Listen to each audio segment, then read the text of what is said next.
Bismillahirrahmanirrahim. Assalamualaikum warahmatullahi wabarakatuh. Alhamdulillahi rabbil alamin. Allahumma fasalli wa sallim ala sayyidina wa nabiyyina wa maulana Muhammadin wa ala alihi wa ashabihi wa azwajihi wa dhurriyyatihi wa man tabi'ahum bi ihsanin ila yaumiddin, amma ba'du.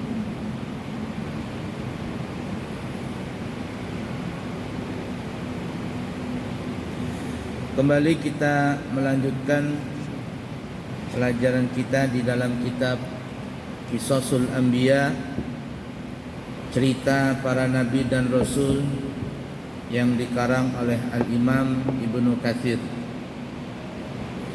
rahimahullahu ta'ala wa nafa'na bihi wa bi ulumihi fid din wa dunya wal akhirah, amin.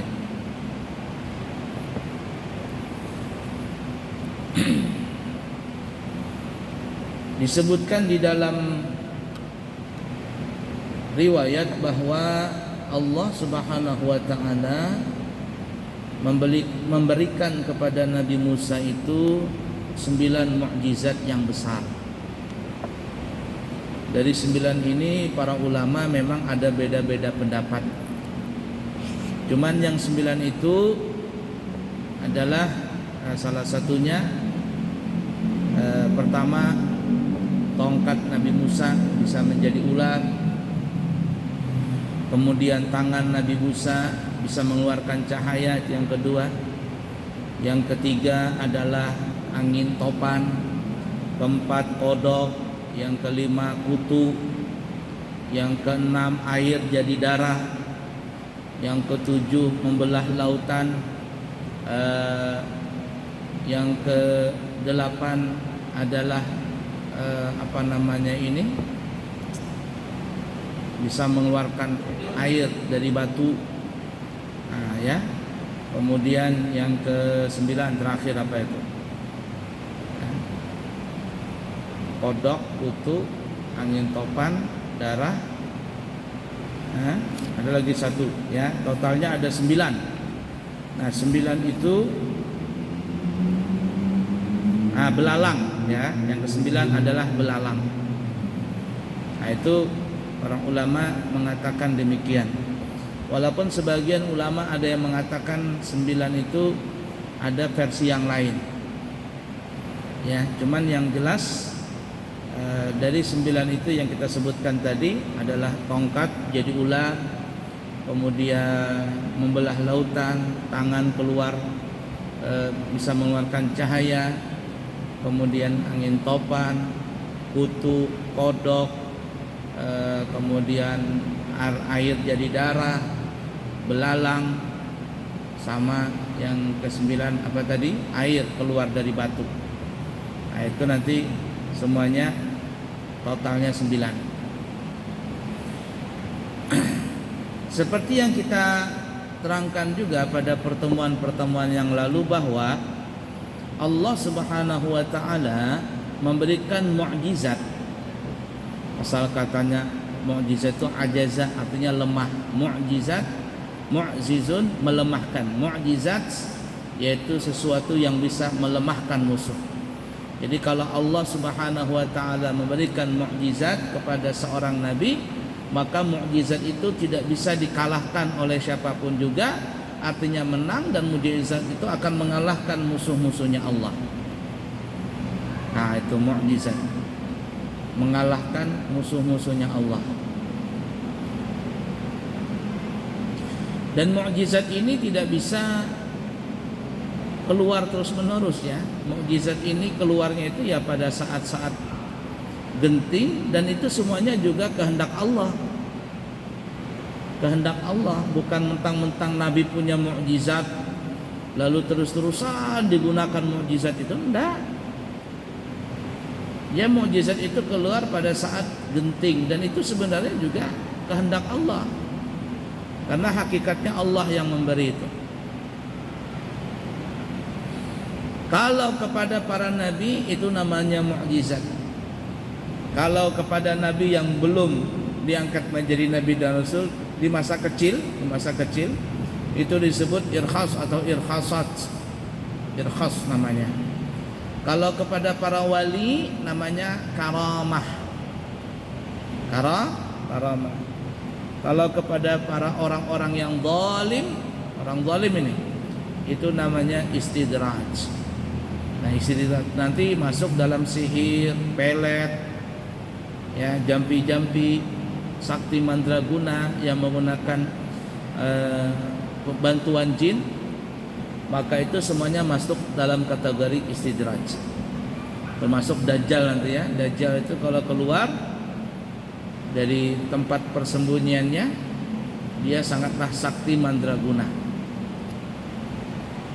Bahkan kesaktiannya itu bisa menghidupkan orang yang sudah mati. Kemudian dia akan menanya kepada orang yang tadi mati, dihidupkan itu, dia bilang, "Siapa aku?" kata Dajjal.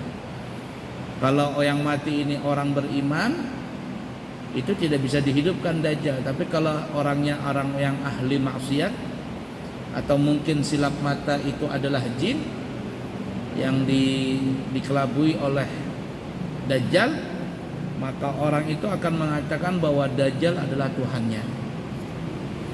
Itu masuk kategori istidraj. Nah, istidraj ini sihir, dukun, pelet, jampi-jampi itu kalah dengan karamah, kalah dengan namanya mukjizat, kalah dengan namanya irkhas. Nah, karena kalau irkhas, mukjizat dan karamah atau ma'unah, kalau ma'unah itu pertolongan Allah kepada orang saleh, Allah berikan, belum jadi wali tapi orang saleh. Ini semuanya adalah sesuatu yang dari Allah dan tidak bisa dikalahkan dengan sesuatu yang bukan datang dari Allah. Maksudnya dibantu dengan jin, itu tidak bisa. Sihir tidak bisa mengalahkan karamah. Santet tidak bisa mengalahkan karamah. Kenapa? Karena karamah, mukjizat, irkhas dan ma'unah itu adalah Allah yang memberikannya. Wah, kemudian kita juga pernah menerangkan di sini bahwa mukjizat, kita kembali kepada para nabi dan rasul. Mukjizat itu Allah berikan kepada nabi dan rasul sesuai dengan kondisi atau situasi dan kondisi di zamannya. Nah, kebetulan di zaman Nabi Musa ini itu adalah sangat masyhur tentang masalah sihir. Ya, bahkan semua para raja-raja itu mereka pasti mempunyai tukang sihir pribadi. Tukang sihir pribadi. Tukang sihir ini kalau raja kemana-mana, tukang sihir ini yang akan melawan sihir-sihir yang datang dari orang lain. Nah, di zaman Nabi Musa sihir, ya, begitu juga di zaman Nabi Sulaiman dan zaman Nabi Daud dan nabi-nabi yang lainnya, itu yang terkenal adalah ilmu sihir. Maka Nabi Musa datang membawa 9 mukjizat yang kita sebutkan tadi. Ini tidak bisa dikalahkan oleh sihir, karena mukjizat itu adalah artinya mengalahkan. Jadi sihir, tukang sihir Fir'aun bagaimanapun tidak bisa mengalahkan Nabi Musa.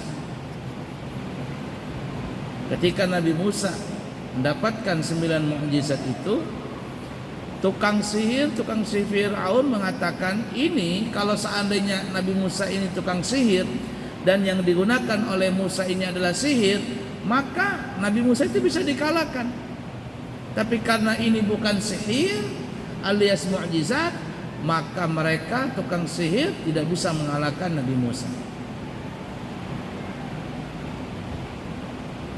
Ya, nah seperti itu. Di zaman Nabi Isa itu paling terkenal ilmu kedokteran. Ilmu peradaban dokter itu paling canggih pada saat itu, paling dipelajari banyak orang. Nabi Isa datang membawa mukjizat dengan bisa menyembuhkan penyakit-penyakit yang saat itu tidak bisa disembuhkan orang. Nah, penyakit yang tidak bisa disembuhkan oleh dokter-dokter di zaman Nabi Isa itu adalah yang paling paling susah diobatin 3. Yang pertama adalah penyakit kusta, semacam penyakit yang dagingnya borok, ya, rontok, itu nggak bisa disembuhkan. Yang kedua adalah buta, ini nggak bisa disembuhkan juga. Nah, yang ketiga adalah penyakit gundul, botak, nggak punya rambut, itu nggak bisa tumbuh rambut, nggak bisa diobatin.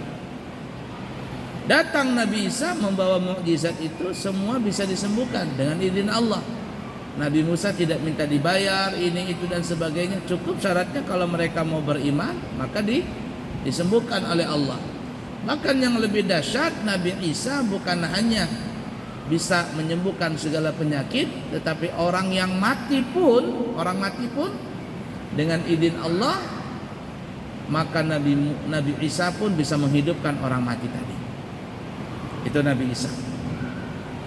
Nah, sedangkan Nabi kita Muhammad sallallahu alaihi wasallam itu yang paling masyhur di zaman Nabi kita adalah tentang bait syair. Ya, bait syair. Pokoknya syair ini itu lebih tajam daripada pedang. Syair itu kalau dibuat sama orang-orang zaman dulu, di zaman Nabi kita, kalau ada satu bait syair yang sangat bagus, maka bait syair ini akan ditempel di dinding Ka'bah. Ya kalau bahasa kita pencipta lagu lah ya. Itu bait syairnya akan digantung di dinding Ka'bah sebagai penghormatan. Dan bait syair ini itu lebih tajam daripada pedang. Artinya dengan seseorang yang bisa menciptakan syair-syair yang indah, itu bisa membunuh karakter orang-orang yang tidak disukai dengan bait syair tadi. Jadi ketika dibunuh karakter orang tadi dengan bait syair yang diciptakan oleh orang ahli syair, maka orang yang dituju dengan syair tadi itu merasa terhina sekali seumur umurnya. Kenapa? Karena bait syair yang tadi yang apabila bagus syairnya, indah dan sebagainya, akan dipajang di dinding Ka'bah itu. Nah, ketika Nabi kita Muhammad SAW diutus oleh Allah, Nabi kita membawa Al-Quran dengan bahasa Hijaz, bahasa Arab Hijaz. Hijaz itu adalah Mekah, Madinah dan sekitarnya, Jeddah dan sekitarnya, itu Hijaz. Makanya kata para ahli lughah Arabia, bahasa Arab yang paling baik adalah bahasa Arab Hijaz, itu Mekah, Madinah. Ya, bukan dari Yaman, bukan dari Mesir, bukan dari mana-mana, tetapi bahasa Arab yang paling bagus dari segi bahasa itu adalah bahasa Hijaz, Arab Mekah, Madinah dan sekitarnya.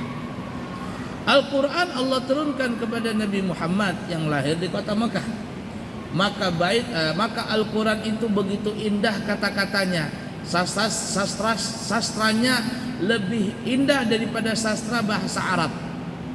Dan orang-orang yang mengerti tentang bait syair, balaghah, mantiknya, kemudian semuanya dari segi bahasa, mereka mengatakan Al-Quran ini bukanlah syair. Al-Quran bukanlah syair, tapi keindahan segi bahasa itu lebih indah daripada syair. Nah, ketika mereka yang mengerti tentang bait syair tadi membaca Al-Quran, maka mereka mengatakan Al-Quran ini bukan buatan Nabi Muhammad sallallahu alaihi wasallam, tapi Al-Quran adalah memang datang dari Allah. Dan kata ulama, hikmahnya Nabi kita Muhammad sallallahu alaihi wasallam diberi gelar dengan An-Nabiyul Ummiyu, Nabi yang ummi. Ummi itu bahasa kitanya buta huruf. Nabi kita memang dikatakan buta huruf. Nabi kita tidak bisa menulis, Nabi kita tidak bisa membaca. Tapi ketidakbisaan Nabi kita membaca dan menulis itu bukan menjadi kehinaan buat Nabi, bukan. Tapi itu menjadi kemuliaan buat Nabi. Kenapa? Karena kalau seandainya kata ulama, Nabi kita itu bisa membaca saja, atau Nabi kita itu bisa menulis saja, apalagi Nabi kita Muhammad sallallahu alaihi wasallam bisa membaca dan menulis, maka orang-orang Quraisy, kufar Quraisy, begitu juga orang-orang yang sampai sekarang yang mereka tidak benci, mereka benci dengan Islam, mereka akan mengatakan Al-Quran itu buatan Nabi Muhammad. Tapi ketika Nabi kita tidak bisa membaca dan bisa menulis, mereka tidak bisa menuduh Nabi Muhammad membuat Al-Quran. Bagaimana mungkin Nabi kita bisa membuat Al-Quran? Tapi karena memang Nabi tidak bisa baca dan bisa nulis, mereka mengatakan Al-Quran ini bukan buatan Nabi Muhammad, tapi adalah memang datang wahyu dari Allah Subhanahu wa ta'ala. Sudah dipaham kira-kira ya, seperti itu. Baik, kita kembali dalam kitab Qisasul Anbiya, masih bercerita tentang Nabi Musa dan Fir'aun. Dalam surah Az-Zukhruf ayat 46 sampai 56, 10 ayatnya ya, Allah Subhanahu wa taala menceritakan kisah Nabi Musa dan Fir'aun. A'udzu billahi minasy syaithanir rajim. Wa laqad arsalna Musa biayatina ila fir'auna wa mala'ihi faqala inni rasul rabbil alamin. Falamma ja'ahum biayatina idza hum minha yadhhakun wa ma nurihim min ayatin illa hiya akbaru min ukhtiha wa akhadnahum bil adabi la'allahum yarji'un. Wa qalu ya ayyuhas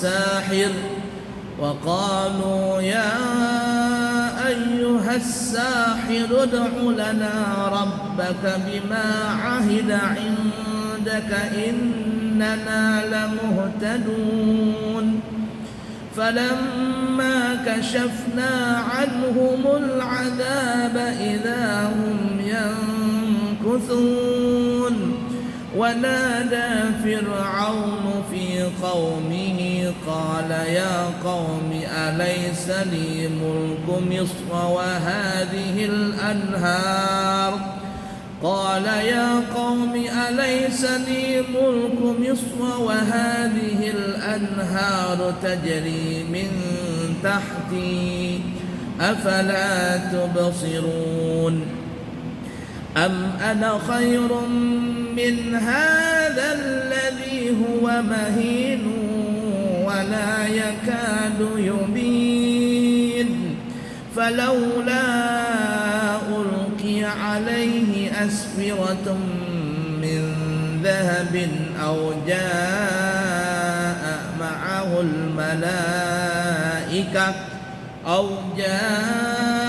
معه الملائكة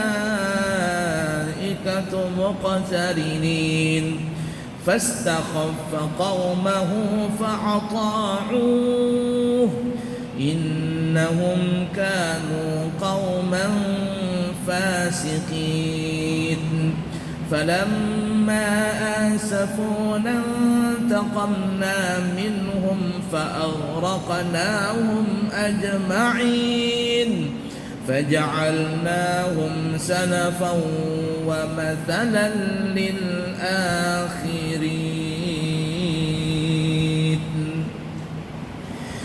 Dan sesungguhnya kami, yakni Allah Ta'ala, telah mengutus Nabi Musa dengan membawa mukjizat, 9 mukjizat, dengan membawa mukjizat kepada Fir'aun dan pemuka-pemuka kaumnya. Maka Nabi Musa berkata, sesungguhnya aku adalah utusan dari Allah, Tuhan seru sekalian alam. Maka tak kala dia datang kepada mereka dengan membawa mukjizat kami, dengan serta merta mereka menertawakannya. Nabi Musa bawa mukjizat, ditertawakan oleh Fir'aun dan kaumnya. Diejek-ejek oleh bahasa kitanya. Dan tidaklah kami perlihatkan kepada mereka sesuatu mukjizat kecuali mukjizat itu lebih besar dari mukjizat-mukjizat yang sebelumnya. Jadi Allah berikan mukjizat terus semakin besar ya. Puncaknya itu yaitu membelah lautan. Dan kami timpakan kepada mereka azab supaya mereka kembali ke jalan yang benar. Adab ya, tapi tidak sadar juga Fir'aun ini. Kodok, belalang, kutu, air jadi darah, angin topan, gagal panen, tapi tetap saja nggak mau sadar-sadar. Dan mereka berkata, wahai ahli sihir. Nabi Musa dikatakan tukang sihir, padahal Nabi Musa bukan tukang sihir. Kenapa? Karena Fir'aun itu otaknya sampai di tukang sihir. Karena dia tidak percaya dengan adanya Allah, maka Nabi Musa dikatakan tukang sihir. Kalau Fir'aun itu mengatakan itu mukjizat, berarti secara otomatis Fir'aun itu mengakui bahwa Allah adalah Tuhan yang benar. Nah, dia tidak mau mengatakan itu. Makanya Fir'aun mengatakan kepada Nabi Musa tukang sihir. Ketika Allah berikan kepada Fir'aun dan semua pengikutnya angin topan, belalang, kodok, kutu dan macam-macam, air jadi darah, mereka berkata, hai ahli sihir, berdoalah kepada Tuhanmu untuk melepaskan kami sesuai dengan apa yang telah dijanjikannya kepadamu. Disuruh Nabi Musa, dimintakan, Nabi Musa coba hilangkan sihir ini. Dia pikir itu sihir, padahal bukan sihir. Kalau seandainya itu sihir, pastilah Fir'aun yang mempunyai banyak tukang sihir, sihir-sihirnya bisa mengalahkan sihir Nabi Musa. Tapi Nabi Musa bukan tukang sihir. Kenapa? Karena yang datang, yang Allah berikan kepada Nabi Musa itu namanya mukjizat. Itu yang kita sebutkan di awal tadi. Sesungguhnya kami jika doamu dikabulkan, benar-benar akan menjadi orang yang mendapat petunjuk. Maka tak kala kami hilangkan azab itu dari mereka, yang kita ceritakan pada minggu yang lalu. Datang kodok, penuh semuanya kodok. Di panci, di mana-mana banyak kodok, di ranjang, di rumah, pokoknya semuanya kodok. Fir'aun nggak bisa membasmi itu. Datang Fir'aun, ya Musa, tolong doakan supaya hilangkan kodok ini. Nanti kalau hilang kami beriman. Nabi Musa berdoa, hilang kodok-kodoknya, tapi Fir'aun tidak mau beriman. Maka tak kala kami hilangkan azab itu dari mereka, dengan serta-merta mereka memungkiri janjinya, alias tidak jadi beriman. Nabi Musa diejek-ejeknya, di-prank kata zaman sekarang, anak bilang di-prank. Dan Fir'aun berseru kepada kaumnya seraya berkata, hai kaumku, bukankah kerajaan Mesir ini kepunyaanku, dan bukankah sungai-sungai ini, yang sungai Nil mengalir di bawahku? Maka apakah kamu tidak melihatnya? Jadi Fir'aun mendoktrin kaumnya, jangan percaya kepada Nabi Musa, percaya kepada aku, kata Fir'aun. Aku ini Tuhanmu, kata Fir'aun. Aku yang berkuasa, kata Fir'aun. Punya kerajaan, punya kekuasaan, punya kekayaan. Nabi Musa itu apa? Tidak punya apa-apa. Nah, begitu tuh didoktrinnya. Ini Fir'aun sih, bahasa kita seperti itu. Maka apakah kamu tidak melihatnya? Bukankah aku lebih baik dari orang yang hina ini? Dan hampir tidak dapat menjelaskan perkataannya. Nabi Musa dikatakan ngomongnya nggak jelas. Ya karena memang Nabi Musa pernah kita ceritakan lidahnya pernah terbakar. Nah, jadi Firaun itu doktrin kaumnya, jangan percaya itu Nabi Musa, itu pakaiannya tidak mencerminkan orang yang berada. Nabi Musa itu pakaiannya biasa saja. Nah, jadi yang termakan isu oleh Firaun tetap mereka kepada Firaun, tapi yang mereka tidak percaya dengan Firaun, pelan-pelan mereka beriman kepada Nabi Musa, bahkan sembunyi-sembunyi imannya. Mereka tidak berani terang-terangkan beriman kepada Nabi Musa. Kenapa? Karena kalau terang-terangan beriman, mereka akan dibantai oleh Firaun. Mengapa tidak dipakaikan kepadanya gelang dari emas, atau malaikat datang bersama-sama dia untuk meringankannya? Nah, Firaun ini menyangka kalau Nabi Musa itu memang nabi, mana dia nggak punya pakaian mewah, emas aja nggak ada di tangannya, ada pakai gelang nih, karena raja-raja zaman dulu identik dengan perhiasan, mahkota, gelangnya, kalungnya semuanya emas. Nah itu tuh. Kalau memang nabi, mana nggak ada malaikat kok, katanya begitu. Maka Firaun mempengaruhi kaumnya dengan perkataan itu, lalu mereka patuh kepadanya. Karena sesungguhnya mereka adalah kaum yang fasik. Jadi orang-orang yang mengikuti Firaun itu sebenarnya karena memangnya orangnya sudah memang hatinya tertutup, fasik, orangnya memang jahat. Ketika Firaun berkata demikian, tambah laju orang-orang ini untuk beriman kepada Firaun. Maka tak kala mereka membuat kami murka, maka kami hukum mereka, lalu kami tenggelamkan mereka semuanya di laut.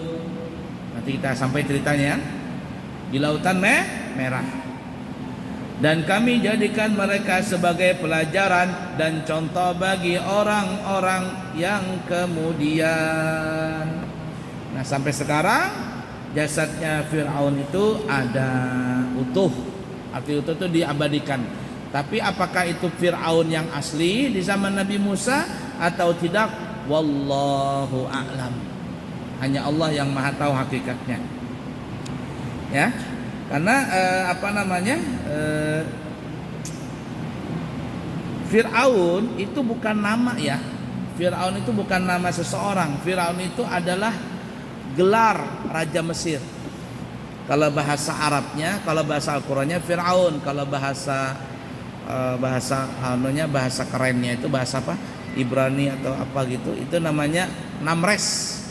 Makanya Namres 1, Namres 2. Dan tidak tahu siapakah pertama kali yang membuat kerajaan Mesir itu, apakah Firaun Nabi Musa ataukah sebelumnya. Karena sebenarnya ada yang mengatakan Firaun di zaman Nabi Musa itu sudah Firaun yang keberapa, ketiga atau keempat gitu ya. Bukan raja yang pertama mendirikan kerajaan itu. Jadi Firaun ini dia mengkudeta kerajaan Mesir yang sebelumnya dimiliki oleh seseorang. Nah, jadi kembali Fir'aun itu bukan nama seseorang, itu adalah gelar raja. Nah, ya, kalau raja di Jawa namanya Hamengkubuwono, ya. Kalau zaman sekarang ya presiden. Nah, ya, presiden. Ada kaisar, ya, ada macam-macam lah ya. Nah, itu gelar, sebenarnya bukan nama tapi gelar. Nah, jasad yang ada di Mesir sekarang, wallahu alam, apakah itu jasad Fir'aun di zaman Nabi Musa ataukah Fir'aun yang setelah Nabi Musa? Wallahu alam, hanya Allah yang Maha tahu tentang hakikat itu semua. Yang penting adalah Fir'aun ini adalah menjadi pelajaran buat kita semuanya. Artinya Fir'aun yang begitu berkuasa di zamannya, mempunyai kekuasaan, kerajaan dan semuanya, toh dia tetap mati juga, dan matinya pun dalam kehinaan. Nah, apalagi kita yang tidak punya apa-apa. Artinya jangan sombong-sombong, toh orang sombong tetap mati juga. Nah, begitulah sekelumit tentang ayat-ayat yang kita baca tadi dalam surah Zukhruf, kisah dari Nabi Musa dan Fir'aun. Semoga apa yang kita pelajari dalam kitab Qisasul Anbiya bisa kita mengambil manfaatnya dan hikmahnya dan menjadi pelajaran buat kita semuanya. Amin ya rabbal alamin. Insyaallah nanti kami akan membawa rombongan jamaah umrah di tanggal 27 Desember. Ya, 27 Desember kurang lebih sebulan lagi. Dan nanti insyaallah ada keberangkatan lagi di bulan Januari, perkiraan tanggal 22 Januari. Sudah ada beberapa orang yang mendaftar untuk keberangkatan bulan Januari. Siapa tahu ada jamaah yang kepingin berangkat umrah di bulan Januari, harganya sama 32 juta selama 12 hari. Kemudian karena kami juga insyaallah berangkat umrah di bulan Desember nanti, itu sekali berangkat umrah travel itu akan membantu jamaah untuk 5 kali umrah. Nah, siapa tahu ada jamaah yang kepingin membadalkan keluarganya yang sudah meninggal dunia badal umrah, maka insyaallah kami pribadi siap membantu untuk membadalkannya. Untuk masalah bisyarah atau ujrahnya nanti kita bisa ditelepon, kita bisa nego berapa ujrah yang pantas untuk membadalkan keluarga yang sudah meninggal dunia. Kemudian siapa yang kepingin berangkat haji tahun 2024 langsung berangkat haji furada, itu ada 2 harga. Yang pertama 195 juta bintang 5 30 hari, dan yang kedua 185 juta bintang 3 juga 30 hari. Siapa tahu ada yang berminat maka segera hubungi kami, maka insyaallah kami siap membantu niat para jemaah semuanya. Yang baik dari Allah, yang buruk dari pribadi minta maaf, minta ampun. Subhanakallahumma wa bihamdika asyhadu an la ilaha illa anta astaghfiruka wa atubu ilaihi. Wa akhiru kalam, wassalamu alaikum warahmatullahi wabarakatuh.